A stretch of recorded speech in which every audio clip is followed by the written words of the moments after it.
welcome to join us today. So before I start, I want to remind you that there is a contact us button underneath. So if you have any questions, you want to learn more about Azure AI, please don't hesitate to click it and then send us inquiries. We will be getting back to you soon.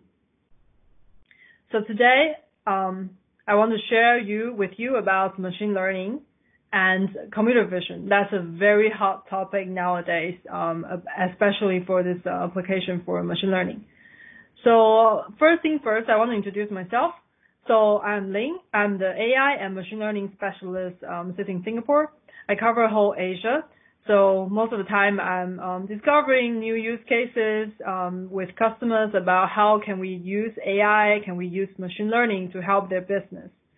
So I do have many interests this year about computer vision, and that's why I want to specifically pick this topic with you today. But if you're looking for something like how Microsoft is doing machine learning and how we see these topics nowadays, this is also the right place to be. So without further ado, let's kickstart. This is a topic about machine learning and computer vision. So we sometimes forget that images and videos and all these unstructured data is actually part of data. So today, not just talking about machine learning, I want to also dive into the applications into computer vision. And I do see that this is a good entry point for you to start thinking about your ML project. So before diving into the computer vision, I want to still give you some idea of what exactly machine learning is. So don't forget this. So machine learning still always need an input and an output, and then we put that logic into application.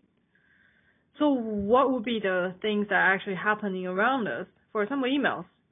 So we're probably familiar with this. So every time we see a potential spam, we actually put the system will put it into like a junk mailbox or spam filtering. That is the application that we're actually having. And then audio files that can help you to just do a text transcript. So when I'm talking, just imagine the English subtitles already auto-generated. And then translations, we are also familiar with this right now. There are so many services actually helping us to quickly having a real-time translation that when we are communicating, especially in this tough time. And all in all, this is relating to what we are talking about today. So how about if we can actually detect some defects in the photos, and that's a visual inspection that we are actually doing. And most important thing here, there's always input and outputs. So that means the machine actually cannot create new things without inputs. So here, let's see what machine actually can and what machine actually cannot do. So imagine that if they have an existing set of data and they have this so-called inputs, so they can memorize those inputs and they can forecast based on the knowledge they already know. And then they can also reproduce what's already happened in the past. And they can definitely learn from the existing options, and then they get smarter to choose the right options afterwards. So what they cannot do will be creating something new. They are not us. And they actually cannot having something that they never heard. That will be really hard for them to come to a new things on their own. And then also they require learning, so they cannot also learn really fast. And then they also cannot go beyond what they have learned. So yeah, people probably worrying that artificial intelligence sounds so scary that they can do a lot of things that human can do right now. But remember, what actually really mature nowadays are very narrow. So artificial narrow intelligence actually exists. We can have smart speakers, we can have service chatbot or all these applications doing specific narrow scenarios. They can do pretty well, and they sometimes can probably do better than human. But if we want them to be very intelligent, to kind of learn different things in the same time, or when I talk about A, I can think of A+, A++, and I can think about B associating with A, that's probably something that the machine cannot really do on their own. And one thing I always like to say is just imagine that machine learning just like human learning. So a newborn baby, if we put the newborn baby just in one room and there's nothing, and you don't really feed things to him or her, it's actually same thing, that it's really hard to expect that he or she will learn what you actually wanted him to grow. So same as machine learning, we need to feed information, we need to feed knowledge to them, so then they can learn the way that become even more intelligent. And come back to machine learning. So what exactly consists here? So first thing first, we have data. The more data, the better. And the more relevant data, the better, actually. I should correct myself. So, and then we actually need this featuring task. So that's the way we actually make the data more relevant. We have to find who are the good features in those data. And then we fit in with algorithms to do the prediction. We find the right way to have algorithms to support the results to be found. And that concept together will be a machine learning task. And then I want to touch this. So because all these constraints or opportunities we have with machine learning, there are only certain type of questions that machine learning can actually answer. So again, I want to say that don't expect machine learning can do whatever you ask them to do, or don't expect there will be a one fit all that kind of models. And it actually doesn't really happen, because every single customer may have different data, and every person actually react different ways. And even though there's one model being built now, maybe 10 days it doesn't work, because the data set basically changing every day. So first thing first, what they can do is they can actually tell, is it A or B? So for example, there's a very classic idea of like we can tell that one picture, is it a cat or a dog? And that's a classic classification algorithm. And that's talking about, is it A or B? So the A or B, we can think about, we can also think about yes or no. So for example, is this potential customer having risk if they are, if they want to loan, if they want to lend money, for example, if it's a credit risk, high or low, for example, that can be A or B questions. And then the next one will be how many, how much. So think about temperature or weight, or this continuous numbers we want to predict. There will be a regression algorithm.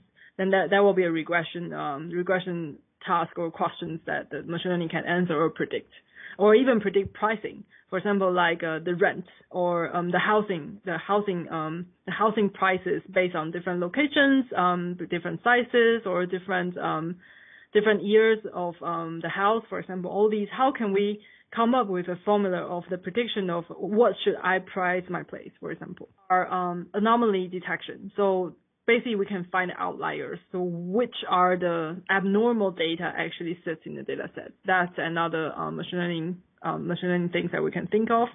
And then what I was talking about with our we call like supervised learning. So supervised learning means we actually give them inputs. So I label them saying this is cat, that is dog. Or in the second thing, I will tell him that, okay, so in this date, I have this temperature, and in that day, I have that temperature. And then they can, base on what we taught them, and then to find this prediction. And there's another type will be unsupervised learning. So basically will be the clustering algorithm. So what they do is they basically just put every data into the same basket. And then the machine learning will just try to find different classes based on the similarities. And so a common practice nowadays would be we can actually do clustering first, and then we might deep dive into classification algorithms afterwards. So for example, if the clustering tells me that there might be 5 groups making sense, but when I look into it, there are 2 groups actually similar. So I might reduce the class from 5 to 3, and then I can do this classification task later on. And the last one is in reinforce. This is a bit like playing a game. So when the computer does one thing, if it is correct, I will say this is correct, and if it is not, I will tell him it is not. And then the more times that the computer was trying, the computer will kind of reinforce themselves to learn more, and then they will find they will find a mechanisms there. So that's reinforced learning. So here, just very, very quickly, I just gave you like a very general background concept of what machine learning are. And then now we are going to move on to computer vision. And before that, watch a video first. Before the project started, no one could know whether it would work or not. These technologies are very new. No one has done this before. For a machine, an image is only numbers. And based on these numbers, it's able to extract patterns. You can look very quickly at large masses of data. The algorithm looks at the overall composition, the number of people, the flags, maybe people dancing, and then it will look at the caption, and it will put that together. It's able to detail the faces. If someone is angry or neutral, tries to estimate the emotion.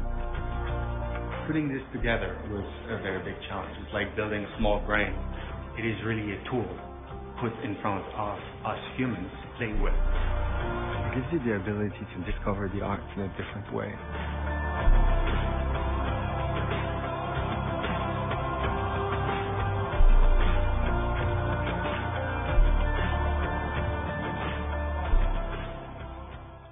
Isn't it cool? So from this video, what we see, and the most important takeaway I want to share is, for machine, an image is only numbers. So then we can actually extract the patterns based on those numbers. So again, what I want to say is, I started with machine learning concepts, and then we might think that the concept seems like a lot of like numbers or like regression will probably telling me that this is all numbers and this is more about the data that we know, which is more structured.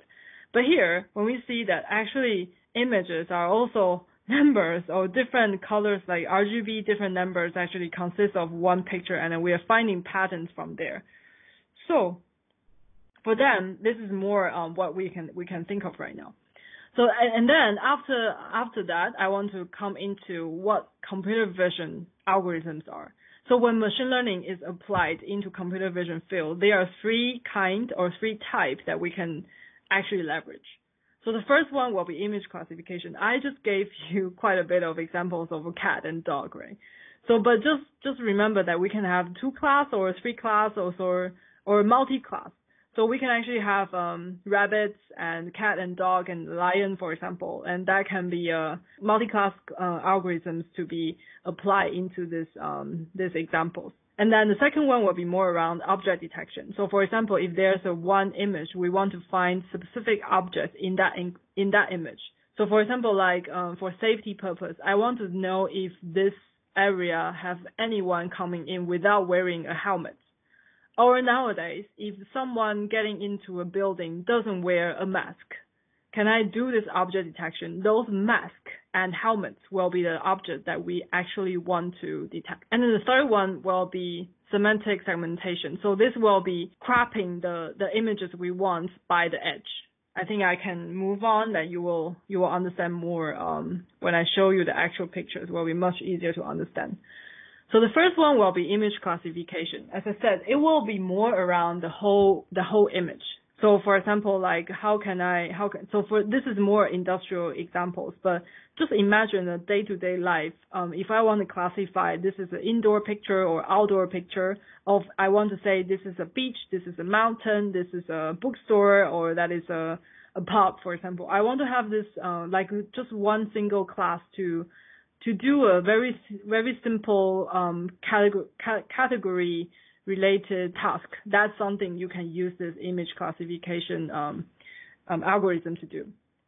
And then object detection will be more like counting. So as I said, the mask and the helmet, it will be more around alerting or safety purpose. How can we detect if something should be there, it is not there, or something that I want it to be there, for example. And then so we can do this location detection, and then also we can do sizing, measurements, and counting here. And the semantic segmentation, I think when you see this, you will understand what I was talking about, finding or cropping the edge. So what is very important here, imagine autonomous driving is one. So just imagine that when autonomous driving means the car has to be very intelligent enough to see the road or see the environment as we do. So they have to be able to see the lines on the road, have to be able to see if there's any obstacles in the front, have to be able to see if there's any people walking in the front, for example. So all these has to be very sophisticated, and that's one applications that this type of scenarios should be related. So what we can do, so from those three major scenarios or use cases that machine learning has been applied into computer vision field, we can actually do a lot of alerting or safety control, or like detecting people or goods, or reading labels, and even the video inspections here. So there are many things that we can actually do, like to have, as I said, to have an extra pair of eyes to help you to detect what's happening around you and if there's any risk or any alert that you need to make. Now let's look into a real case. So this is a case about Shell Group, and they are using computer vision to do their retail risk detection. Retail is a key engine of the Shell Group. We have 30 million customers every day in one of our branded stations, somewhere along the world. We are in over 70 markets. Shell's retail goal for safety is linked to Goal Zero, making sure that every visit to every site is done in a safe way, and our customers and our staff are safe at all times. So our retail sites are exposed to safety risks ranging from vehicle hitting someone, theft, smoking, also things like wrong refueling behaviors. Being able to detect those in near time and potentially intervene could be very, very beneficial for us. Historically, we haven't been able to analyze our video footage in its entirety. It's very manually labor intensive to try to analyze the hours of CCTV footage that we capture on our retail sites every day. With computer vision, we can take observations in our physical assets, and we can straight away derive insight from them.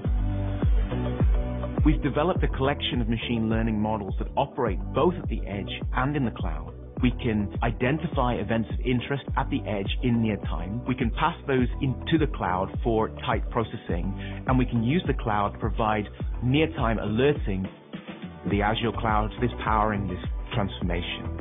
We're now able to take a lot of the platform as a service offerings that Azure gives us, things like IoT Hub and Azure Databricks, combine them with open source technology like TensorFlow and Kafka, and bring that together into a solution quickly. What deep learning gives us is the ability to firstly filter that footage and find events that might be interesting for people to review more closely. But it also allows us to use that same information as labeled footage to train our algorithms and continuously improve. Instead of a snapshot after an event, it would be a 24/7 ongoing, near real-time data feed that will help us conduct our operations far more safely. And that's wonderful. The insights we're getting from this gives the service champion a third pair of eyes, which we didn't have before. We're right at the early stages of the pilot. If we can leverage this technology at scale, we can start to change the way that we do business. And that means making things more effective, reducing cost, and also improving safety. And that's great for us. It's a huge opportunity. So this was so about this video. This was a Shell case, right? And then this is actually a Europe company, but honestly, the whole project was actually happening in Asia. So what I want to say is this is actually very, very time consuming to watch all this video footage, but using the AI power, you can actually save tons of time. They will just give you like identified times that for you to watch this particular clips that which might have risk, and just save you a lot of time to find the right time to do what. And there are more cases here. So here there's a case for traffic inspection. As you can see, they can actually find which routes actually have more cars just passing by, and then they can actually design or redefine what the traffic light should be assigned or to adjust. So this is something using the computer vision's power to really make a sense to do this analysis. And then also action detection is something that very, very cool. So these examples here are more for the sports related. But just imagine that if we can do like fainting detection in the hospital, or if we can do a fighting in some of the common area in the public environments, that will be really helpful for no matter it's a safety purpose or for better monitoring for the patients in the hospital for example like that. And that's all what computer vision actually can do. And come back to what Microsoft can help you to do that. Because I was talking about in general what is machine learning and what is computer vision. But where is Microsoft's role here? So I want to say that Microsoft actually has two set of services. One is more around pre-built AI and one is custom AI. But both we want to make it easy. We want to be able to very easy for you to just adopt this service into your application. So as the slide here says, it's get a key, just very simple to add. You just a few lines of code, you can actually already build something cool in your adding those services into your existing application. And if you want to do custom, we also want to make sure this is flexible, and we want to be able to give you all the freedoms to bring the latest and greatest framework actually out there in the open source world, or something that you just find out and there are some new release paper and there are some optimized or advanced model there, and that's definitely something we want to be able to support you already. And then what we actually provide you as Microsoft is a management platform. We want you to be very easily manage all these assets you actually have from your practice. And of course, we also want it to be tested and also good to use. So we want to give you all these very sophisticated documentations and samples, and because the more investments we have into the open source world actually give us also more opportunities to better engage your real world examples and cases. So this is something that we want to position ourselves in the machine learning world, because we believe this is a community game. This is no longer that somebody built a great model and then this can apply for all. It's really already not this kind of cases. So our aim is to give you a platform, and then you can have your own choice to make the best use of your models. So later on here, I want to touch on different two kinds, and I just touched this pre-built and custom. So here I will start with the pre-built. So pre-built is a series of our Azure cognitive services. So today's topic is computer vision. So vision is part of these cognitive services. So in the vision, we have computer vision, we have video indexer, we have face detection, content moderator, and you can also do custom vision. So all these are pretty easy to use because they are API based. So as I said, you can actually just extract, you can just open the service and then having the API key, and then you can just kind of embed it into your services and just get started using it. And of course, you can also train. There are semi pre-built will be this custom vision. You can actually train your own vision. So if you have your sets of data, you want to have a special trained. For example, if our computer vision doesn't understand where is Henderson Wave in Singapore, and we do want to have this Henderson Wave to be part of our maybe park related application, for example, I might need to train it. I might need to be able to identify this particular place, and I can actually leverage this custom vision to better train my model to be able to identify there. So let's just quickly give you some demos on how these services can be worked. So here I want to show you a few demos about our vision related APIs or services.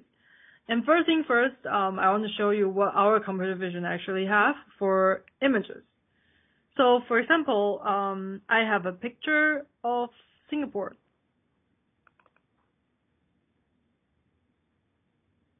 And it's running right now, and you can see very quickly, not even 1 second, you can see there are the colors actually captured in this picture, and the computer vision actually sees there are buildings, and this is outdoor, and this is a market, this is definitely a city, and there are not much faces because it's like very, very small, but we are seeing objects here.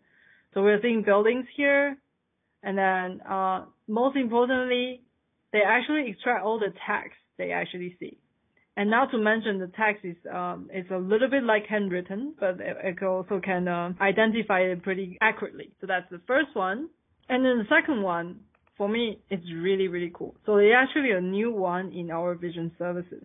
So it's called Form Recognizer. So from the name, you can tell this is about reading a form. So for example, if I want to read a receipt, and let's just run it a little bit.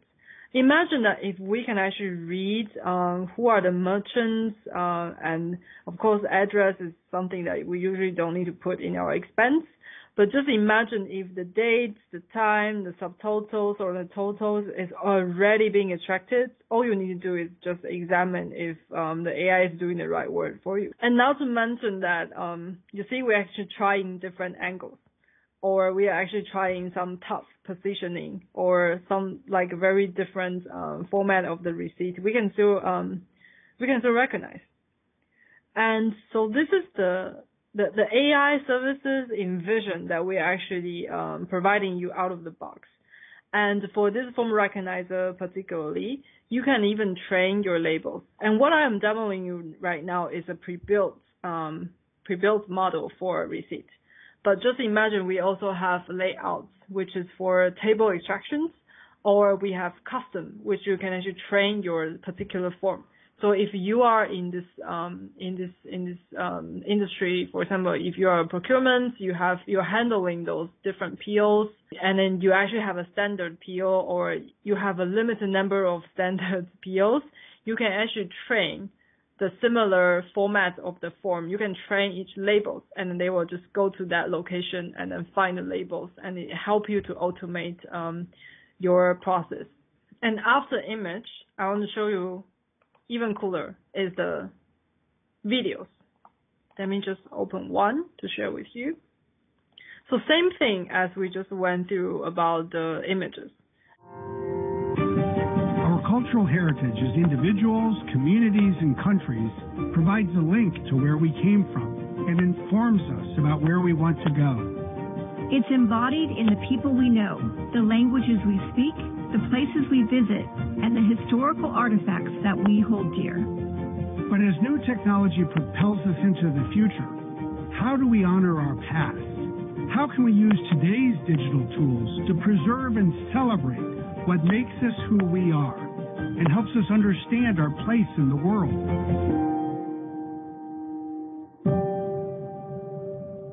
So you can see from when I am playing these videos, all these insights have been just pop out automatically. So from the very beginning, it was more about the sceneries. There are fog, there are outdoors, and then it's just coming like right away. It gives you the video insights. And here we even have the features, how many persons you actually see in this 39 seconds, and how many computer monitors or Chinese architecture it actually sees. So just imagine that if you are also looking for certain scenes, the video insights is actually giving you all these ideas. And not to mention, we actually have two more. It will be face and emotions, and also the object detections also here. So in the same time, it's actually detecting the object. So So just imagine I was explaining this classification and object detection. The original one, the visual features, is more around the classification, and here we are looking for specific items and objects in each scene, and that's object detection piece. And if there are people, we actually see one male here, and that's the unique faces we are seeing here. So yeah, we want to be able to really give you insights of what we see here. So same as video indexer. So video indexer is also one of our computer vision services. It also gives you a detail of the faces we see and even go into which seconds this person is actually talking. And for example, this is our CEO, Satya Nadella. So he was basically speaking in these, let me mute here, in these different times that we actually show his face. So if I want to see where Satya is here, actually I can just jump into that second and it will actually showing him. You see, so Satya is here. I would love to know in this. So same as, because we can actually read what's happening in this video. So in a timeline, it actually gives you scripts. So the script is actually using the speech to text, so we can actually just see what's actually happening and what are they talking here in different time frame. And because this is already text, so definitely we can do translation. So if we want to see what's, for example, let's do Chinese. So for example, we can actually see directly what exactly this video is about. You see? So it can actually give you a really quick insights of what's happening in this video. And even like which topics we're talking about and which labels we're actually seeing, and also different entities and different special scenes. So just like YouTube, sometimes when you upload video, they are also giving you suggested like a featured theme, scene. So basically our video indexer is also able to give you that kind of insight. So yeah. So these are just some examples what we have in terms of the pre-built service. But what if I want to have my own? And what can Microsoft help you if I want to build my own computer vision model? So here are the machine learning on Azure. So you can see here that we will actually want to facilitate you from the infrastructure level all the way to the modeling and the application. So I basically just touch on the top line there. So we have vision, we have speech, language, and all these ready pre-built APIs for you. But if you want to have your own stuff, you can actually have your own choice. There are so many popular frameworks like PyTorch, TensorFlow are probably the most popular one, and Scikit-learn and Onyx are more like a Python-based ones. But they are actually free for you to choose. Because what we do, as I mentioned in the beginning, we are a platform. So we have Azure Machine Learning Workspace, which is a service that helps you to be able to manage your assets.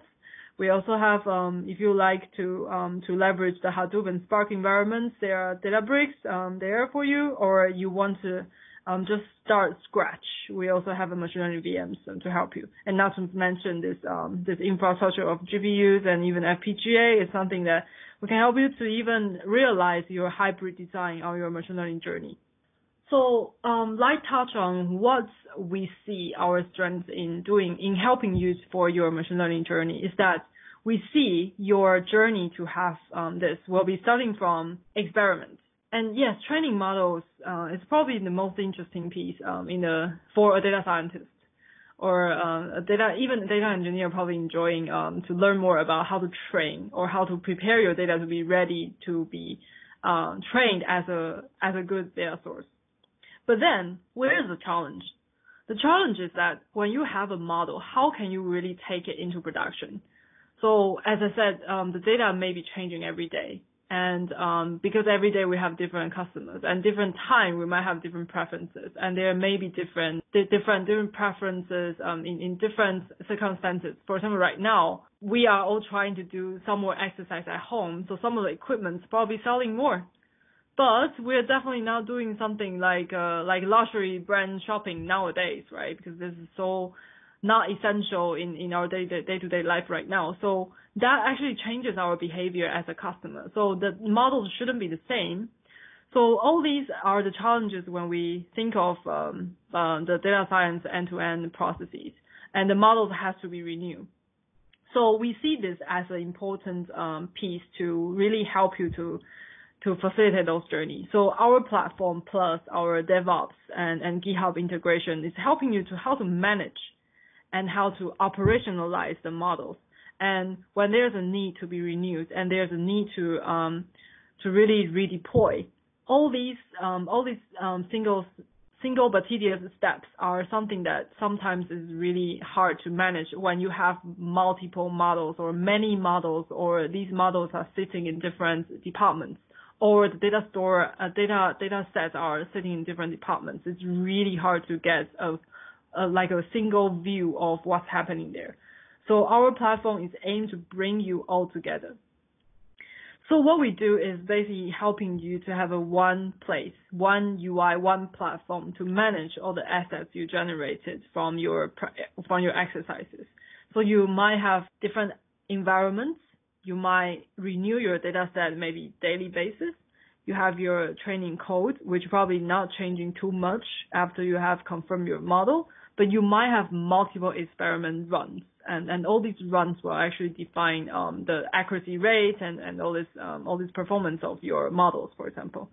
And then you might want to deploy it. You might have different endpoints, and all these are the procedures and all these tasks you actually need to monitor and manage.